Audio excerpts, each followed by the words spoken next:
Chainer, Nightmare, Adept versus Hapatra, Vizier of Poisons. Now, I've just played a game with this commander and we didn't draw into lands quickly enough, so I'm going to be paranoid and keep this hand that has nothing but mana in it.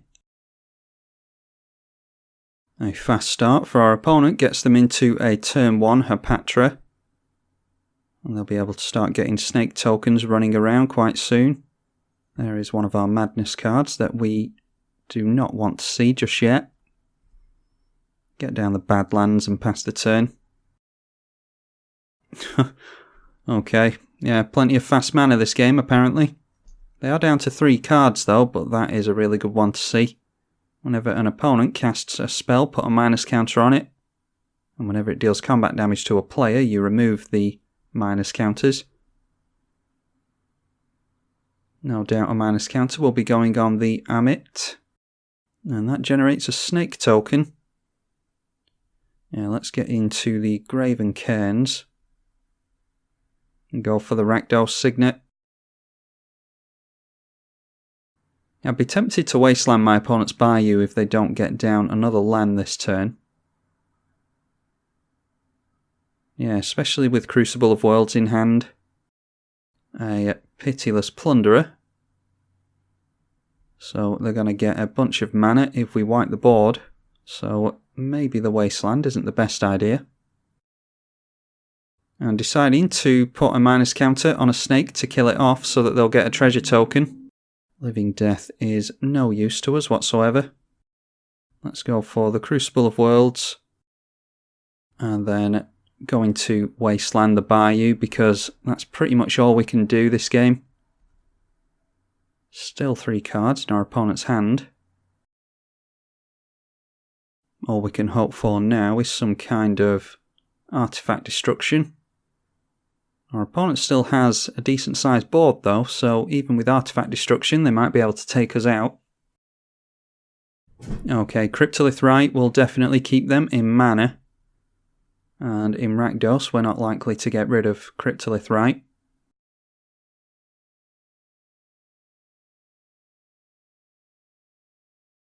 Deciding to kill off a snake again for a treasure token. I don't think they'll be struggling on mana as long as they keep their creatures in play. And then a Birthing Pod from our opponent. And they can go for that if they want to. Okay, they decided to sacrifice a snake to get a Birds of Paradise. That's not the worst Birthing Pod that our opponent could have gone for. Let's get down the Phyrexian Tower and see if we can stick our commander here. We will just pass the turn to our opponent because there is nothing we can do here, unfortunately.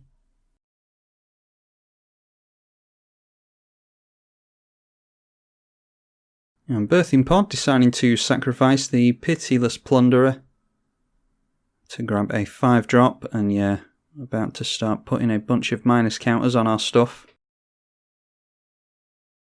I think the only thing we can go for here really...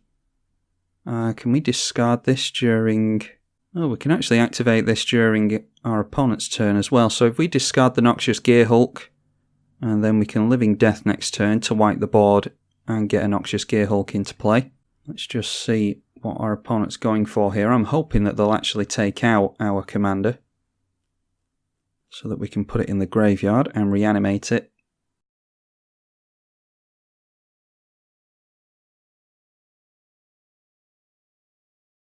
Just going to block the most amount of damage that's coming in. Oh, I forgot about the Afflict actually, so probably should have blocked elsewhere now that I think about it. But in response to that, we will discard a Noxious Gearhulk. And we will take 3 from the Afflict and then 3 from the creatures that are unblocked, taking us down to 6.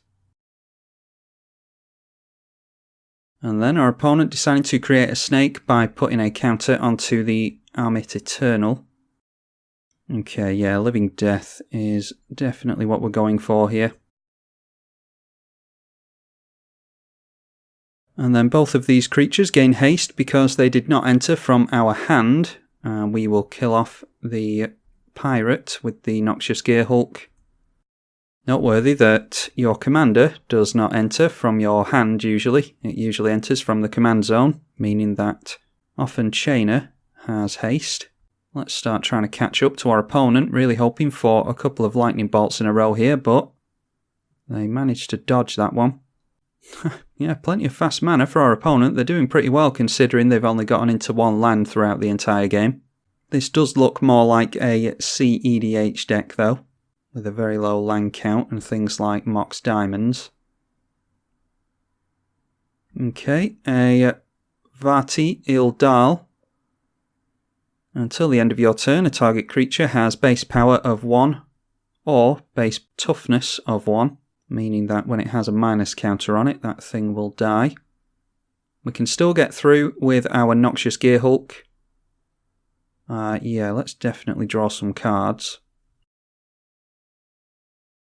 Play the command beacon and we will discard Urborg. I don't want to help out our opponent with black mana. Okay, there's an Entomb. Entomb might be useful.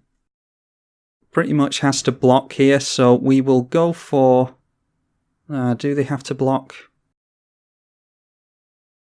I'm just going to go in with Noxious Gearhulk. I'm not sure what I'm grabbing with the Entomb. Could probably go for something like Kiki Jiki maybe. And then we can get this thing out of the way, assuming that the Noxious Gearhulk stays in play. Okay, not dodging the lightning bolt this time.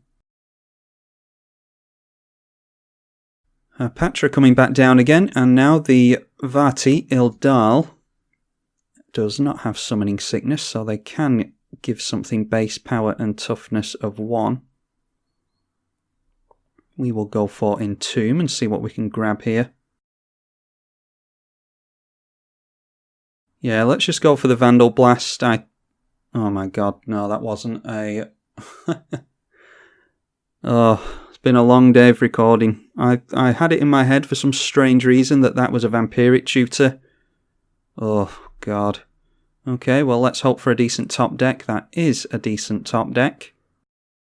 So, yeah, let's just go for Command Tower out of the hand.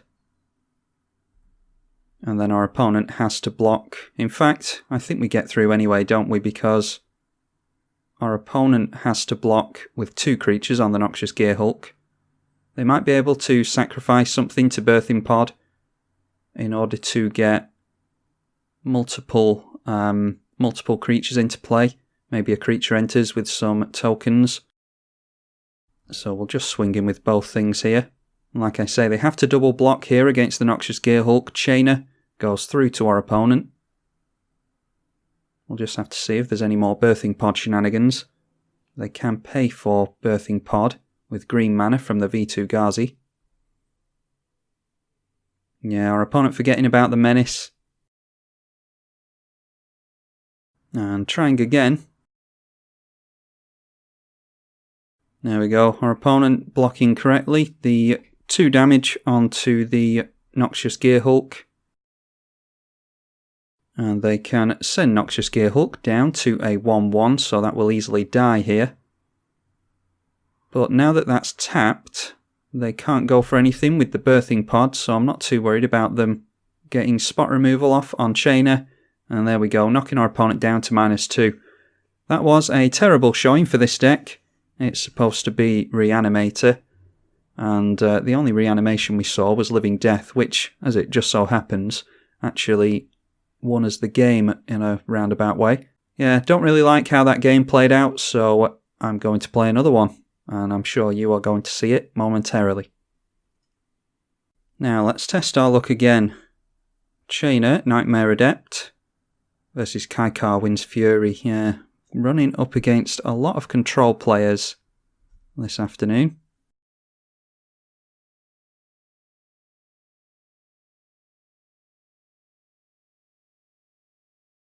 A Serum Visions to start things off for our opponent.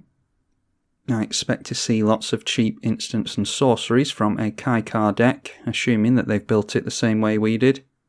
Okay, an Anger. Yeah, that would be good to discard if we get into any discard. Might have to just rely on our commander for that. And we can get our commander out on turn 3 with an Ancient Tomb, so that's a little bit of ramp at least. Our commander does give haste quite successfully, but Anger's in here for a little bit of redundancy in case we don't have our commander in play. Yeah, we'll just get down the Blood Crypt tapped.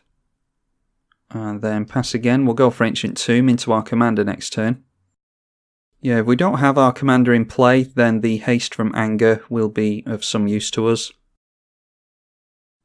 Speaking of useful, Boseiju might be of use to us this game as well. Let's see if our opponent has counter magic. No doubt they do.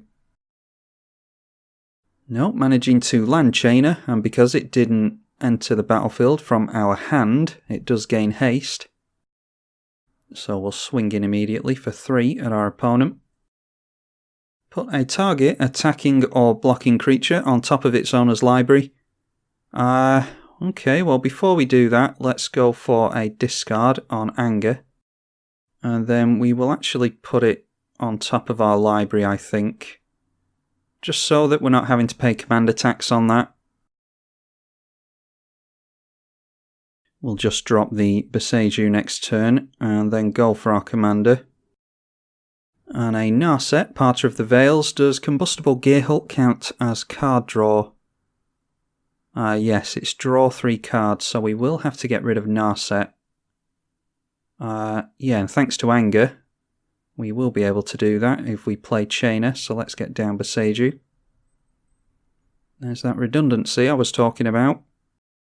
Our Chainer enters from our hand, so he doesn't give himself haste, but the Anger in our graveyard will, thanks to us having a mountain in play. We'll go after Narset. Definitely want to be drawing cards if we can. A Temple of Enlightenment for our opponent means that it's not likely that Kykar will be coming out to see us. But it may be that they're holding up counter magic. They've got 6 cards in hand. And a Lightning Greaves, so setting up for Kykar next turn. They don't necessarily have counter magic in hand in that case. Now, do we go for Combustible Gearhulk or a Wasteland? We could reanimate the Anger to sacrifice it to Recurring Nightmare. Or we could just discard the Combustible Gearhulk, couldn't we, and then go for Reanimate. Actually, to save us some life, I'm going to reanimate the Anger, because that is 4 life we'll lose, as opposed to the 6 mana that Combustible Gearhulk would lose us. The Anger gains haste, although it already has haste. Then we'll get down the Recurring Nightmare. With this we can sacrifice a creature to reanimate a creature, and return the Recurring Nightmare back to our hand. So we'll aim that at the Gearhulk, sacrifice the Anger, and chain it, giving that haste. We'll see if our opponent wants to mill us here. They know we've got Recurring Nightmare, so they might want to just give us card draw. Oh, a Kiki-Jiki, that is really good, with the Combustible Gearhulk in play. Let's Wasteland our opponent. I think I'd rather take them off white mana. Yeah, we'll take them off white and blue. The less blue they have, the better. And I'm wondering if we need some lifelink in the deck, because we're losing quite a bit of life here. It's the problem with deciding to run lands like Boseiju and Ancient Tomb. I do have Chromatic Lantern in here so that we can get around the life loss from these cards. Okay, Winds of Abandon. Exile a target creature you don't control. And we get to search for a basic. Let's just go for a swamp there. Yeah, that's a shame to get rid of the Combustible Gearhulk, because I was aiming to get Kiki-Jiki down next turn. Okay, Squee Goblin Nabob. Let's play a land. And then we can discard Squee. And we will cast the Kiki-Jiki from our graveyard. We don't have any use for it yet, but we can hit our opponent for 2 at least. That would have been a really good draw had the Gearhulk have stuck around. Kiki-Jiki comes down, and that already has haste. So we will attack for 5 at our opponent, and we'll just have to hope that we get into something to play next turn. If we get into a big creature that we want to reanimate with Recurring Nightmare, then we could always cast Squee and Recurring Nightmare, discard what we want to reanimate, and then sacrifice the Squee. Yeah, our opponent missing land drops, so going for that Wasteland has been a game changer this game. And our opponent decides to scoop it up. Another not so satisfying game, actually. We're not drawing all that well, and I don't think I have Necropotence in here or anything like that. No. Don't have Phyrexian Arena either. Yeah, more card draw I think is what's needed. I do have wheels in the deck, but apparently we're not going to draw into those. This may be a 3-game video. Chainer Nightmare Adept versus Nicol Bolas the Ravager. Yeah, another control deck. Just running into all the control decks today. Yeah, we've got expensive stuff again and no mana, so we'll have to ditch that. Well, there's mana there. There's a lot of expensive stuff in hand again. I don't know what's happening to all the cheap stuff in this deck. We're not drawing into that. We will keep, and what do we want to put on? Inferno Titan's really good. I think I'd rather have the Combustible Gearhulk, to be honest. Although, yeah, Grave Scrabbler is good to get rid of. I just put some Madness cards in this deck just for the sake of being on theme. And I'm actually finding that whenever I have a Madness card in hand, I don't really care for it. We'll just get down the command tower here. Don't care about showing our opponent that we've got fast mana.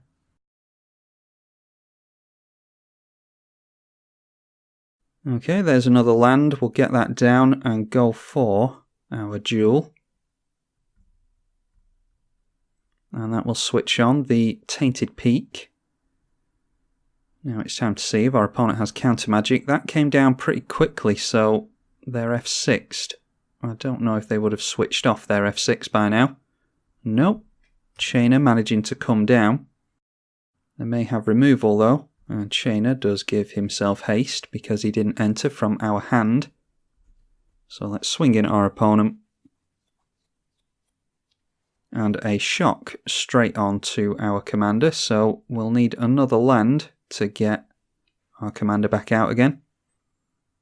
By the time we're up to 6 mana though, I might just be hard casting these big creatures that are in our hand. A Pristine Talisman from our opponent. They've only got 3 cards left in hand now, and we draw into Terminate. Yes, I like that. Just a case of holding up Terminate, really. And we'll keep our fingers crossed for another land. Deciding to tap the Pristine Talisman to gain a life, which makes complete sense. Many a time I've won a game with only 1 life left, so sometimes gaining life will actually win you the game, or keep you in the game long enough to win it, I should say. Now the good thing about having Squee in our hand is that when our opponent plays their Nicol Bolas, and we have to discard a card, we're not really losing out on cards from Squee.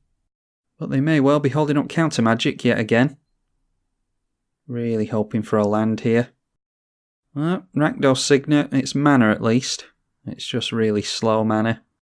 If our opponent wants to counter that, they're more than welcome to. We'll just pass the turn like that, holding up our Terminate again. And again, tapping down the Talisman for a life. And there is our opponent's commander. Can this tap for... Well, they can get Grixis mana out of it, but they have to put mana into it to do that, so... Might be that they don't have any counter magic in hand. Like we said, we'll discard Squee, because that will come back into our hand at the beginning of the turn. And then, just to tempt our opponent, we will try to Terminate Nicol Bolas. That gets through really quickly, so... Assuming that there's no counter magic in hand again. Managed to dodge the bolt from Mana Crypt, and we will certainly put Squee back into our hand. There is a land. So yeah, we're looking pretty good here. I think I'd actually rather get down the Inferno Titan. So let's go for the Inferno Titan here. Again, that comes down really quickly. Lightning Bolt our opponent and pass the turn, see if they've got removal for an Inferno Titan. And there is that Nicol Bolas again. We can get rid of that with the Ravenous Chupacabra. We'll just discard Squee again. We're not having our opponent take us down on cards thanks to Squee. Get down our Cycle Land off of the Arid Mesa. Managing to dodge the bolt again, we've been pretty lucky with that. And again, Squee comes back into hand. Dragon Mage is really nice. But I think we want to go for the Ravenous Chupacabra here. That will kill off our opponent's commander. And then we'll go in with Inferno Titan, hitting our opponent for 9. 6 from the Inferno Titan's power, and 3 from the Lightning Bolt. Then just going to hold on to Squee again because, well, we might as well. It's served us well so far. Yeah, they managed to hit a land again and are going for the Nicol Bolas yet again. So, yet again, going for Squee to discard to the Nicol Bolas. This time we lose the flip to Mana Crypt. And a Victimize. Okay. Let's swing in at our opponent. I'll swing in with both because I'd actually quite like Ravenous Chupacabra to die here. Okay, I'm trying to put 2 points of damage onto my opponent's commander. But for some reason it won't let me do that. Let's go 1 there. There we go. Have to click my opponent's face in order to do that. And this way, if they do block the Ravenous Chupacabra, then their commander will go down yet again, so I don't think they're going to block. Yeah, we can set up a good reanimation if we go for our commander here. So let's get that down. And that does gain haste. I suppose we could have done that before swinging in, but we're not too worried about that. We've got Squee in hand to put Dragon Mage into our hand. I think our opponent might be going to animate their commander, or flip their commander, I should say. Yeah, they've got 2, 4, 6, 8 mana, so they can turn it into a Planeswalker if they want to. Deciding not to swing in. And then it is a Gutter Snipe, so this is a typical Spellslinger Grixis deck by the looks of it, running a card like Gutter Snipe. That'll deal 2 damage to us each time our opponent casts an instant or sorcery. And then Ral's Outburst, 3 damage to any target. Look at the top 2 cards of your library, one into your hand, the other into the graveyard. Okay, so in that case we will respond by discarding a Combustible Gear Hulk. And then we will lose our commander. And I actually, after I passed priority, I thought it would have been a better idea to put that into the graveyard because then we could go for Victimize and bring back the Combustible Gear Hulk and our commander. But I'd already passed priority before I thought about that. It's my first day playing this deck, so interactions like that aren't all that easy. Not when I'm first playing the deck anyway. Losing the flip again to Mana Crypt.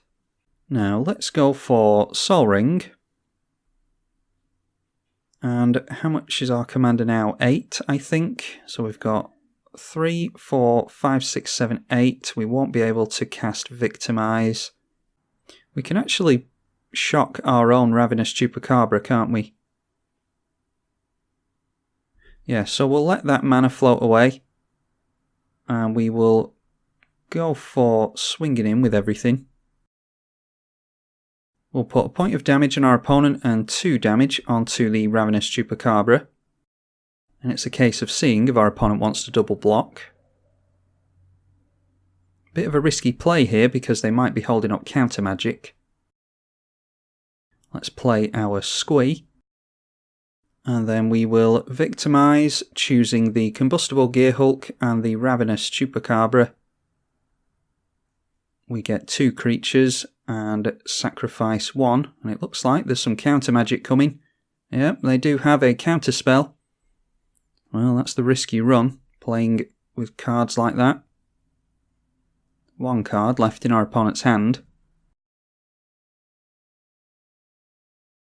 Deciding to go in us with the Gutter Snipe, we would like Squeak in the graveyard so that it comes back into our hand. And we'll take 4 from the Nicol Bolas. They have 1 card in hand. And most likely deciding to flip Nicol Bolas now. They can deal 10 damage to a creature or planeswalker or draw 2 cards. And they can put a creature or planeswalker from a graveyard to the battlefield under their control. So there is the Ravenous Chupacabra, winning the Mana Crypt flip. And yes, we will bring Squee back into our hand. We just get into a land. Yeah, I think our opponent has probably got us here. Our commander is going to cost too much mana, and we don't have access to the Ravenous Chupacabra anymore. We just have to try and stick our Dragon Mage, but they can shoot this out of the air if they want to. And we will play Squee as well, because that makes a good chump blocker. Our opponent might actually welcome a wheel from this. Each player discards their hand and draws 7 when it deals combat damage to a player. But then again, they might not. They went for the draw 2 cards with Nicol Bolas there. So at least they're not getting rid of the Dragon Mage just yet. Okay, getting into Ugin. That can destroy a permanent that has 1 or more colours, and they do that with the Dragon Mage. Getting into a Sol Ring. And we're just going to have to chump here. Still 1 card left in our opponent's hand. Losing the flip to Mana Crypt again. We can only lose 1 more flip. Our opponent might have a Lightning Bolt. A Lightning Strike will deal 3 damage to us. So that takes us out of the game. Let's see what we were going to draw into there. Well, Reanimate would have been useless. Faithless Looting would have been useless as well. Would have drawn into Chromatic Lantern and Lightning Skelemental. So yeah, perhaps shouldn't have gone for the Victimize play there, because that was a really big blowout for us. We got rid of one of our own creatures and gave our opponent access to the Ravenous Chupacabra. So yeah, I think that's when the game turned around, is when they managed to counter our Victimize. But I was just trying to move the game along a little bit.